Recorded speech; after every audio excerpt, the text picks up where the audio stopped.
Hi dears, good evening. എല്ലാവരും സുഖമായിട്ടിരിക്കുന്നു വിശ്വസിക്കുന്നു. നമുക്ക് വിശേഷങ്ങൾ എന്തൊക്കെയാണെന്ന് അറിയാം. അവസാനം ഞാനൊരു പ്രോഡക്റ്റ് ഇവിടെ പരിചയപ്പെടുത്തി തരാം കേട്ടോ. വിശേഷം വേറൊന്നുമല്ല, ഇന്നാണ് കൃഷിൻ്റെ ഓഫീസിൻ്റെ ആ ഒരു ഉദ്ഘാടനത്തിന് ഭയങ്കരമായിട്ട് ആൾക്കാരൊന്നും ഇല്ലെങ്കിലും അവനെ അറിയാവുന്ന അവൻ്റെ നല്ല കുറച്ച് ഫ്രണ്ട്സ് ഉണ്ട്, സപ്പോർട്ട് ചെയ്യാൻ അച്ഛനുണ്ട്, അമ്മയുണ്ട്, ദേവിജിയുണ്ട്, മഹിപാലുണ്ട്, പിന്നെ പ്രിയപ്പെട്ട കൺമണിയുണ്ട്, കൃപയുണ്ട്, അങ്ങനെ കുറച്ച് പേർ. അത് കൃഷിനെ സ്നേഹിക്കുന്നവർ തന്നെയാണ്. സ്നേഹിക്കാത്തവരും അവിടേക്ക് എത്തിയിട്ടുണ്ട്. വലിഞ്ഞു കയറി വന്നവർ ആ മാനസയും ജയമോഹനും തന്നെയാണ്. ഒരിക്കലും കൃഷ് നല്ല രീതിയിലേക്ക് വരാനായിട്ട് പാടില്ല.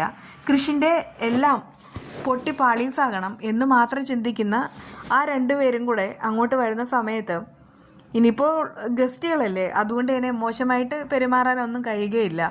അതുകൊണ്ട് മാത്രം സ്വീകരിക്കുന്നു, അത്രമാത്രം. എന്നാൽ ഈ കൃഷിൻ്റെ കമ്പനി ഒരിക്കലും തുടങ്ങാൻ പറ്റില്ല എന്നുള്ള രീതിയിലാണ് കാര്യങ്ങളെല്ലാം രാഹുലും മാനസയും നീക്കിക്കൊണ്ടിരിക്കുന്നത്. രാഹുലിനെ വിളിക്കുന്നുണ്ട്, പക്ഷേ ഫോൺ സ്വിച്ച് ഓഫ്. ആ സമയത്ത് കൃഷിന് ഭയങ്കരമായിട്ട് സങ്കടം തോന്നുകയാണ്. ഇവനത് എന്തു പറ്റിയത്, അവസാന നിമിഷത്തിൽ കാലു മാറിയോ എന്ന് ഓർത്തിട്ട് ആകെ ടെൻഷനുണ്ട്. മാനസ ജയമോഹൻ അവിടെ വന്നിട്ട് ചൊറിയുന്ന വർത്തമാനം പറയുന്നുമുണ്ട്. അതായത് ഒരു കാരണവശാലും കൃഷിനൊരു കമ്പനി തുടങ്ങാൻ കഴിയില്ല എന്നുള്ള രീതിയിലാണ് സംസാരിക്കുന്നത്. അങ്ങനെ രാഹുലാണെങ്കിൽ വരികയാണ്. ഇതുവരെ എവിടെയായിരുന്നു എന്നുള്ള കാര്യങ്ങളെല്ലാം ചോദിക്കുന്നുമുണ്ട്. ഇതിനിടയ്ക്ക് കൃഷിയും ഈ രാഹുലും തമ്മിൽ വഴക്ക് കൂടുന്നത് കാണിക്കുന്നുണ്ട്.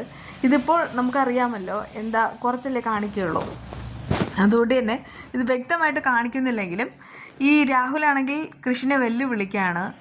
നീ ആദ്യം എന്നെ ജയിച്ചൊന്ന് കാണിക്കേ, എന്നിട്ട് നമുക്ക് ബാക്കിയുള്ള കാര്യങ്ങൾ നോക്കാമെന്ന്. ആ സമയത്ത് അത് കണ്ടിട്ട് കൃഷ്ണൻ ആകെ സങ്കടമാവാണ്. പക്ഷെ മാനസ ഈ ഇന്നത്തെ ആ ഒരു വിശേഷത്തിൽ ചിരിച്ചോണ്ട് നിൽക്കുന്നതാണ് കാണിക്കുന്നത്. പക്ഷേ ഇതിൽ ഗംഭീര ട്വിസ്റ്റ്. ഇതിനിടയ്ക്ക് കൺമണിയുണ്ട്. കൺമണി വഴക്കൂടാനൊന്നും സമ്മതിക്കുന്നില്ല. കൃഷ് സാർ വേണ്ട വേണ്ട എന്നൊക്കെ പറഞ്ഞിട്ട് മാറ്റി നിർത്തുകയാണ്. കൃഷി ആണെങ്കിൽ അല്ലെങ്കിൽ കൃഷിൻ്റെ ഒരു കാര്യം നമുക്കറിയാം, ഒരല്പം എന്തെങ്കിലും ഒരു സങ്കടം വന്നാൽ മതി, ആളങ്ങ് ഫുള്ളായിട്ട് നെഗറ്റീവ് എനർജി ഉണ്ടെന്ന് അറിയും. പിന്നെ ആൾക്ക് ഭയങ്കരമായിട്ട് സങ്കടമാണ്, വെല്ലുവിളിയാണ്, വഴക്കായി, അങ്ങനെ ഓരോന്നും ഏതാണ്ട് പക്വതയില്ലാത്തതുപോലെ. പക്ഷേ കൺമണി വന്നതിന് ശേഷം നല്ല മാറ്റമുണ്ട്. അതിലുപരിയായിട്ട് താൻ സ്നേഹിക്കുന്നത് തൻ്റെ അച്ഛനും അമ്മയും അല്ല എന്നുള്ള കാര്യം അറിഞ്ഞ ആ ഒരു നിമിഷം മുതൽ കുറച്ച് പക്വത തോന്നിയിട്ടുണ്ട്. പക്ഷേ ഇത്തവണ ഈ കൃഷിന് ഭയങ്കര സങ്കടമാണ്. അച്ഛനും അമ്മയ്ക്കും എല്ലാം ഒരു വാക്ക് കൊടുത്തിട്ടുണ്ടായിരുന്നു, ഏതാനും ദിവസങ്ങൾക്കുള്ളിൽ അച്ഛനെ അലികയിൽ കസേരയിൽ കൊണ്ടുവന്ന് തിരിച്ചിരുത്തുമെന്ന്. ഇനിയെല്ലാം നേടേണ്ടതും കൃഷി തന്നെയാണ്. പക്ഷേ കൃഷിൻ്റെ കയ്യിൽ നിന്ന് എല്ലാം കൈവിട്ട് പോകുന്നതുപോലെ. ആകപ്പാടെ 20 ലക്ഷം രൂപ കൺമണിയുടെ വീട്ടിലുണ്ടായിരുന്നു. അതും ആ ഒരു ആധാരം പണയം വെച്ച കാശ്. അതാണെങ്കിൽ ആ വരുണും കൂട്ടരും തട്ടിക്കൊണ്ട് പോവുകയും ചെയ്തു. അതുകൊണ്ട് എന്ത് ചെയ്യണമെന്ന് അവർക്കും യാതൊരു നിശ്ചയമില്ല. ഇത്രയും വരെ വലിയ സംഭവങ്ങൾ ഉണ്ടാകുന്ന സമയത്ത് എന്തേലും ഒരു ട്വിസ്റ്റ് സംഭവിക്കണമല്ലോ. അതെ, ഒരു ട്വിസ്റ്റ് നടന്നു കഴിഞ്ഞു.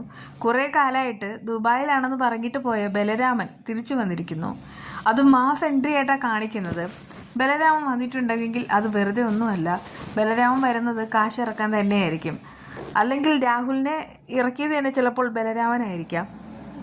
അതായത് ഈ മാനസയ്ക്കിട്ട് പണി കൊടുക്കാൻ വേണ്ടി അവരൊക്കെ ഒത്തു കളിക്കുന്നത് തന്നെയായിരിക്കാം. എനിക്ക് അങ്ങനെയാണ് ഫീൽ ചെയ്യുന്നത്. കുറേ കാലമായിട്ട് മാനസ ജയിച്ച് നിൽക്കുകയാണ്. നാളെ എല്ലാവരുടെ മുന്നിൽ അവളുടെ ആ ഒരു മൂടുപടം അഴിഞ്ഞു വീഴും. രാഹുൽ തന്നെ അവൾക്ക് ചെറുതിലൊരു അടിയും കൊടുത്തു പോയിരുന്നെങ്കിൽ നാളെ ഹിറ്റായേനെ. എന്തായാലും ബലരാമൻ വന്നതുകൊണ്ട് നമുക്ക് പലതും തന്നെ പ്രതീക്ഷിക്കാവുന്നതാണ്. ബലരാമൻ വന്ന് മാസമായിട്ട് നിൽക്കുന്നുമുണ്ട്. ബലരാമനെ കാണുമ്പോൾ എല്ലാവർക്കും സന്തോഷവും സമാധാനവും ഒക്കെ ആവുന്നുണ്ട്. അതുകൊണ്ട് തന്നെ നോക്കിക്കോ, നാളെ ഒരു അടിപൊളി വിശേഷങ്ങളായിരിക്കും. പിന്നെ കൃഷിയാണെങ്കിൽ കമ്പനി തുടങ്ങി കഴിയുമ്പോൾ ആ ഒരു സത്യവും കൂടെ പുറത്തു വരണം. കൃഷിയാണ് സുജാതയുടെയും സാഗറിൻ്റെയും യഥാർത്ഥ മകനാണെന്നുള്ള രഹസ്യം കൃഷി അറിയണം. എന്നാൽ മാത്രമേ നമ്മൾ പ്രതീക്ഷിക്കുന്നത് നമുക്ക് കിട്ടുകയുള്ളൂ. എന്തായാലും നാളെ പലതും സംഭവിക്കാം, ആരും മിസ്സാക്കരുത് കേട്ടോ. ഇന്നത്തെ ഈ ഒരു വീഡിയോയിൽ കാണിച്ചിരിക്കുന്നത് ഫ്ലിപ്കാർട്ടിൽ നിന്ന് മേടിച്ച ഒരു പ്രോഡക്റ്റാണ്. കളറ് മുക്കുന്നവർക്കറിയാം. അതായത് തുണിക്കാണെങ്കിൽ കളർ മേടിച്ചിട്ട് മുക്കുമല്ലോ, നമ്മുടെ പഴയ ഷർട്ടോ പഴയ ചുരിദാറോ അതൊക്കെ കളർ മേടിച്ച് മുക്കുന്ന സമയത്ത് ഈ ഒരു ഡൈഫിക്സ് ഫാബ്രിക് കളറാണിത്. ഇത് ഒരല്പം ഒഴിച്ചു കൊടുത്താലാണെങ്കിൽ പിന്നെ കളർ ഫെയ്ഡാവില്ല.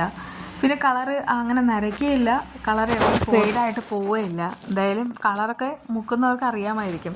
ഞങ്ങളോട് സ്ഥിരം ചെയ്യുന്ന കാര്യമാണ്, അതുകൊണ്ടാണ് ഈ ഒരു പ്രോഡക്റ്റ് കാണിക്കാമെന്ന് കരുതിയത്. ഇത് ഫ്ലിപ്കാർട്ടിലും ആമസോണിലും എല്ലാം അവൈലബിൾ ആണ് കേട്ടോ. ഒന്നും ഡ്രസ്സ് എടുത്ത് കളയണ്ടല്ലോ എന്ന് കരുതിയിട്ട് പഴയ ഡ്രസ്സൊക്കെ, പ്രത്യേകിച്ച് കോട്ടൺ ഡ്രസ്സുകളിലാണ് ഇത് കൂടുതൽ പിടിക്കുന്നത്, കളർ മേടിച്ച് മുക്കാറുണ്ട്. വീണ്ടും കാണാം, ബൈ.